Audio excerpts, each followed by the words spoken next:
അപ്പോൾ എല്ലാവർക്കും welcome to screen multiverse. നമ്മൾ ഇന്നൊരു പുതിയ വീഡിയോ ആയിട്ട് വന്നിരിക്കുകയാണ്. ഇന്ന് നമ്മൾ സ്പൈഡർമാൻ ബ്രാൻഡ് ന്യൂ ഡേ കണ്ടിരിക്കുകയാണ്. ഫൈനലി മൂവി എങ്ങനെയുണ്ടെന്ന് ചോദിച്ചാൽ ഇത് സ്ട്രിക്ട്ലി എൻ്റെ ഒപ്പീനിയൻ മാത്രമാണ്.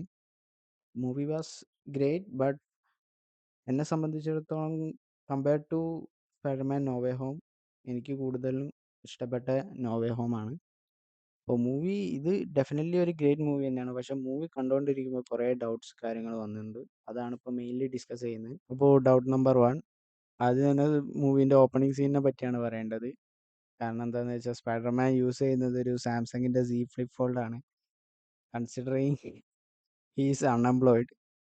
കാരണം ഇതിലൊരു Z ഫ്ലിപ്പ് ഫോൾഡ് അഫോർഡ് ചെയ്യാൻ പറ്റുന്ന ഒരു പാർട്ട് ടൈം ജോബോ കാര്യങ്ങളൊന്നും സ്പൈഡർമാൻ എടുക്കുന്നതായിട്ട് നമ്മൾ കാണുന്നില്ല.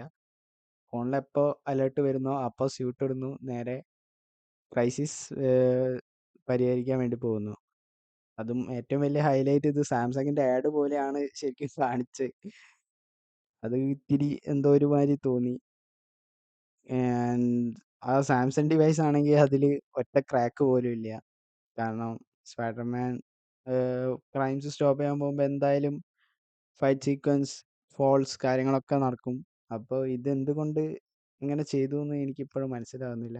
ഡൗട്ട് നമ്പർ 2 പറയുകയാണെന്നുണ്ടെങ്കിൽ നമുക്ക് നോവേ ഹോമിനെ പറ്റി തന്നെ പറയണം. കാരണം സ്പൈഡർമാൻ ആരാന്ന് റിവീൽ ചെയ്തത് ജോന ജെയിംസൺ ആണ്. ആൻഡ് ഈ മൂവിയിൽ ജോന ജെയിംസന്റെ ഒരു അപ്പിയറൻസ് പോലും ഇല്ല. കാരണം സ്പൈഡർമാൻ അത്രയ്ക്കും ന്യൂയോർക്ക് സിറ്റിക്ക് ഡാമേജ് ഉണ്ടാക്കിയിട്ടും ജോന ജെയിംസൺ എവിടെ പോയി എന്നുള്ള ഒരു ക്വസ്റ്റ്യൻ മാർക്കാണ്. പിന്നെ മൂവി കണ്ടുകൊണ്ടിരിക്കുമ്പോൾ തോന്നിയത്, എന്തിനാണ് ഈ MJ സ്പൈഡർമാൻ റിലേഷൻഷിപ്പ് ഇനിയും മുന്നോട്ട് കൊണ്ടുവന്നതെന്ന് എനിക്കിപ്പോഴും മനസ്സിലായില്ല. അതവിടെ തീർന്നു. അത് തീർന്ന സാധനം ഇപ്പോഴും വീണ്ടും റബ്ബർ ബാൻഡ് പോലെ എന്തിനാണ് വലിച്ചു നീട്ടുന്നതെന്നാണ് എനിക്കിപ്പോഴും ഡൗട്ട് വന്നത്. Give this man some new love interest. There is Jean Grey and Yelena Belova. ഇവർ രണ്ടുപേരും ഒരു പുതിയൊരു ലവ് ഇൻട്രസ്റ്റ് പോലെ അതിൽ ആരെങ്കിലും ഒരാളെ ചൂസ് ചെയ്യാൻ ഇറ്റ് വുഡ് ബി വണ്ടർഫുൾ.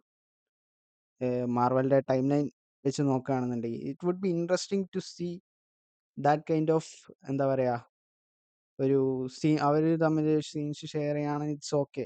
കാണാൻ ഇത്തിരിയും കൂടെ കുറച്ചും കൂടെ ഇൻട്രസ്റ്റിംഗ് ആണെന്ന് എനിക്ക് തോന്നി. ഇപ്പോൾ മൂവി കണ്ടുകൊണ്ടിരിക്കുമ്പോൾ എനിക്ക് തോന്നിയ ഡൗട്ട് ഇതൊക്കെ തന്നെയാണ്.